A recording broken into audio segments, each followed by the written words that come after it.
সরকার ইনশাল্লাহ আগামী অক্টোবর মাসে এই একযোগে এই 5টি বিশেষায়িত শিশু হাসপাতাল চালু করতে সক্ষম হবে ইনশাল্লাহ। আজকে শিশুরাই আগামীর ভবিষ্যৎ। সুস্থ আগামী বিনির্মাণের লক্ষ্যে শিশুদের শিক্ষা ও স্বাস্থ্যের প্রতি বিশেষ নজর দেওয়া আমাদের সকলের দায়িত্ব এবং কর্তব্য বলে আমি দৃঢ়ভাবে বিশ্বাস করি।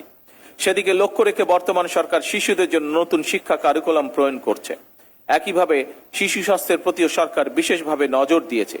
এরই অংশ হিসাবে খুলনা, বরিশাল, রংপুর ও রাজশাহী বিভাগ এবং কুমিল্লা জেলায় একটি করে 200 শয্যা বিশিষ্ট বিশেষায়িত শিশু হাসপাতাল চালু করার কাজ শুরু করেছে। সরকার ইনশাল্লাহ আগামী অক্টোবর মাসে এই একযোগে এই 5টি বিশেষায়িত শিশু হাসপাতাল চালু করতে সক্ষম হবে ইনশাল্লাহ। উপস্থিত সুধীবৃন্দ, জাতীয় বাজেটে স্বাস্থ্য খাতে এ যাবৎকালে সর্বোচ্চ বেশি বরাদ্দ দিয়ে বর্তমান সরকার প্রমাণ করেছে সরকার সুস্বাস্থ্যের বাংলাদেশ গড়তে চায়। এটি স্রেফ একটি স্লোগান নয়, বরং সরকার দেশে একটি কার্যকর ব্যবস্থা গড়ে তুলতে চায় যাতে করে মানুষ দেশের ভেতরেই সকল রকমের স্বাস্থ্য সেবা পায়। তবে স্বাস্থ্য এবং চিকিৎসা সেবার মান উন্নয়নে সরকার যতই উদ্যোগ গ্রহণ করুক, চিকিৎসক, স্বাস্থ্য বিশেষজ্ঞ, গবেষক, সর্বোপরি স্বাস্থ্য খাতের সঙ্গে সংশ্লিষ্ট সকলের ভূমিকার উপরেই স্বাস্থ্য এবং চিকিৎসা সেবার সাফল্য নির্ভর করছে।